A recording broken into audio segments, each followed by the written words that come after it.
Hello, and welcome to the very first episode of the Megan2Mars podcast.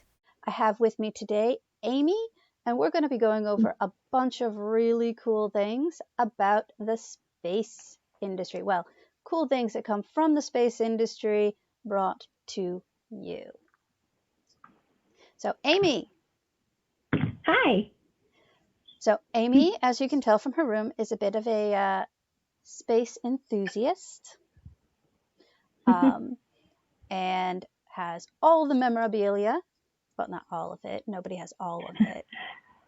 And, a bit. Just a little bit of it, yeah. Just a little bit. And today we're going to talk to you about things from the space industry that impact you in your everyday life. So, Aimee, what should we start with? Let's start with freeze-dried food. Yum. So freeze-dried food, so much better than dehydrated food. Oh, yeah. But did they really invent it? I seem to remember reading something about it being, the process being used as far back as like World War II for transporting blood plasma. So they didn't actually invent it, but they improved it. Oh, so that right, it can be yeah. used for better types of food. So that way someone, what they're eating, they can actually kind of enjoy. Makes sense. You know, you like to enjoy your food, right? Yes, I do, and I totally enjoyed the freeze-dried food when I did my isolation experiment with NASA. That was so much fun. Yes. So what were you saying about it originally being used in World War II? Okay, so people have used freezing and dehydrating for a long period of time, but they used to freeze dry plasma, blood plasma, and penicillin back in World War II to transport it because the serums kept getting bad when they would transport it. So they figured out how to dehydrate it and send it. Of course, the first use of food was, I believe, Nestle, when they dehydrated coffee, which I love dehydrated coffee. It's great.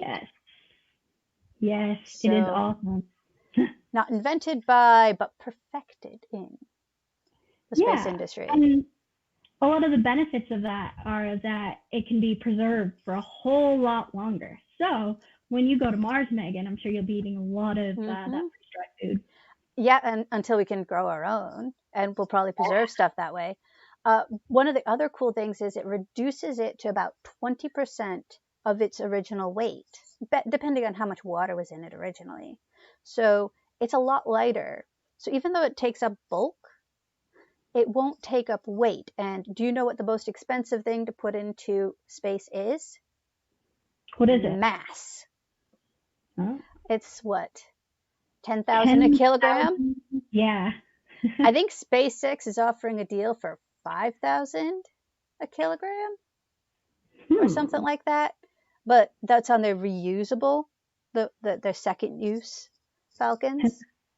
So the refurbished Falcons, they sell it at a lower price we need to get it down to about what? 1,000 per kilogram in order for it to be feasible to be an interplanetary society or something like that. Yeah. We're working on it. We are. So what about that freeze-dried ice cream that you can find? So that actually doesn't fly in space. It's too crumbly. It's delicious. It's a great tourist gimmick. And it uses the same processes, but no, that's not on the astronauts' food list. I should know. I've seen it. I've worked at the food lab at Johnson Space Center, and that's not one of the things. I will tell you, however, that even things that are outside of their expiry date for space food taste good. I will tell you how I know that. So freeze-dried food is our first item. What else are we going to cover today? I'm thinking, let's see. After freeze-dried food, what's next on my list? GPS. Brought to you by space. Now, my sister thinks that all you need is your phone. Well, she thought that, and then I had a detailed explanation. I'm not sure how much of it she got through, so we're going to do a much simpler explanation this time. Does that work? Yeah. Okay. So GPS, Global Positioning System, run by the U.S. military, well, Air Force, predominantly. It broadcasts signals. There's about 30-odd satellites. The number varies depending on if something's broken or they've set up a new one.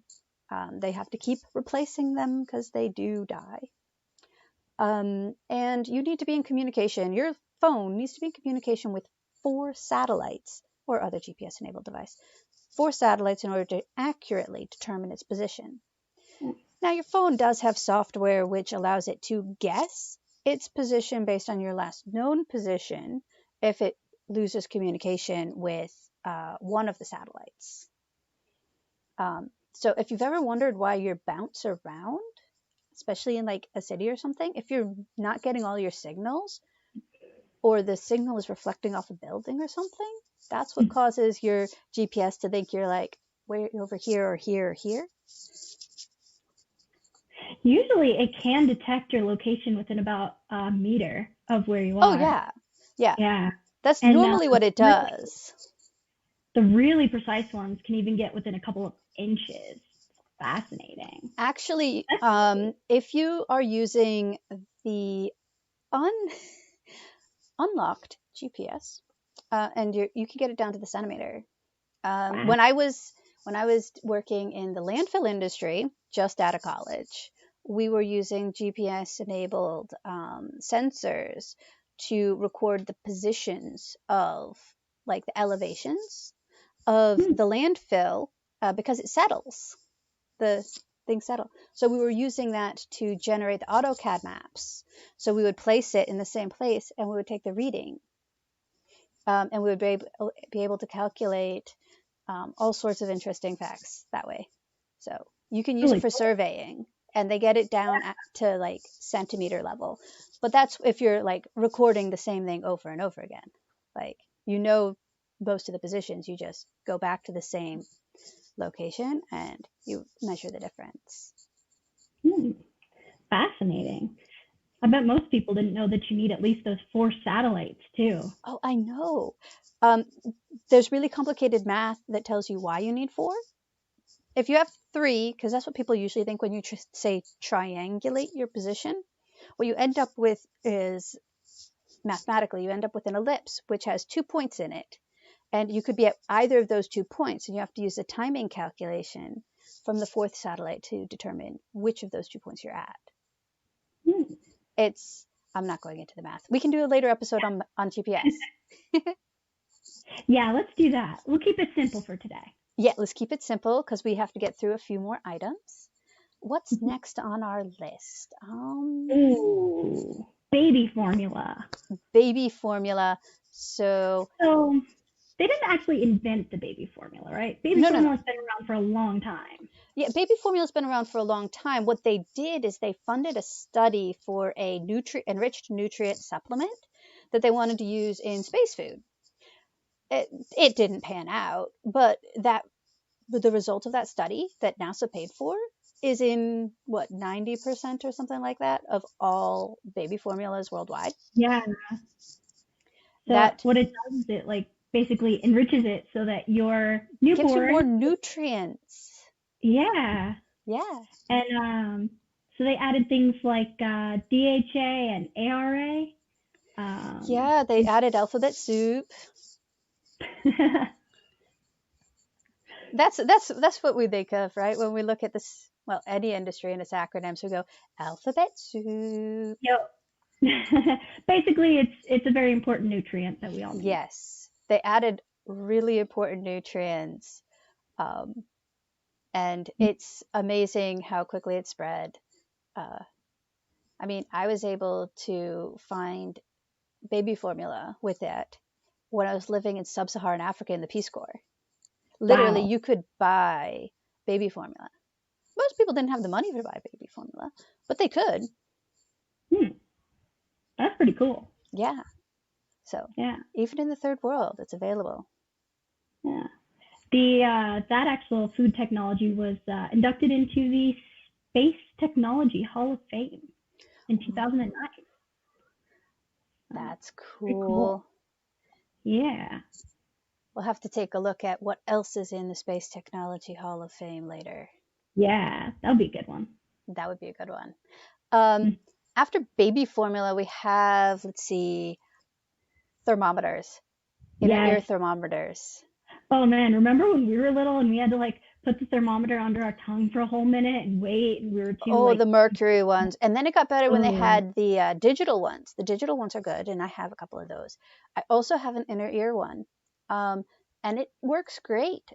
Did you know it uses the exact same technology that they use to measure like the temperature of stars and planets to measure your eardrum temperature? So cool.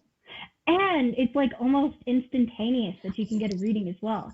You don't have to wait for like 2 minutes for your temperature to show. A minute, 30 seconds, 2 minutes, whatever. The mercury ones could be up to 5 minutes. Yeah, and who wants to have to wait with their baby for 5 minutes to know if they have a temperature when the baby's probably squirming around? And... Well, that's when you use other places to get your temperature that are not comfortable. I much prefer the inner ear thermometer. Yeah, I like it. It does tickle though sometimes when they use it. Yeah, but at least you don't have to deal with it for very long. Exactly, just a couple of seconds. Yeah. Alrighty, and you know what another cool item is? What is it? You know those commercials about Bowflex? Yes. All-in-one machine for doing exercise. Do you know where it comes from? Where? I read it comes from NASA. It is based off of the machine designed for astronauts to use in space to keep their muscle mass. I mean, one of the huge problems we have when sending people up into space is the deterioration of their bones and their muscle mass. Yeah, so, that makes sense. They developed this awesome thing I think it was in the 70s. It might have been later. I don't remember the date. I'd have to look it up. Do you have the date? Yeah, it was launched in the space station in 2000. And right. It was launched in the space station in 2000. They started working on various types of exercise things when they did Skylab. Yeah. That's what I was thinking with 70s. Yeah. Because they tried other things in Skylab and in other missions, but they didn't come up with anything to help. Had like treadmills and things that they had to like push themselves down, and they also had like they still have that on the station. But yeah. So those still exist. It's just they didn't have any weight bearing exercises, and normally your body is bearing weight all the time on Earth. So we keep the calcium in our bones and keep building our muscle mass just by standing, sitting, walking around, even laying to a certain extent. Fighting gravity. We are fighting gravity. We are resisting gravity. We're doing exercise, just being right here. Isn't that cool? Yeah. So how long do the astronauts have to work out on the space station then? They work out, I believe it's 2.5 hours minimum each day. And they have it all slotted out for who has which machine when. NASA is really big on schedules. They schedule the work time down to the minute for each astronaut. I've had a little bit of experience with NASA scheduling and ground control from some experiments that I did, and being told exactly what to do every second of every day gets a little old. Luckily, they're not up there for a long time. You even get told your exact free time slot, don't you? Oh yeah, and you're told when you're supposed to sleep. You may not fall asleep then, but you have designated sleep time. Pretty cool. Awesome. Yeah, so the commercial version of the Bowflex was actually launched in 2005. Right. Yeah.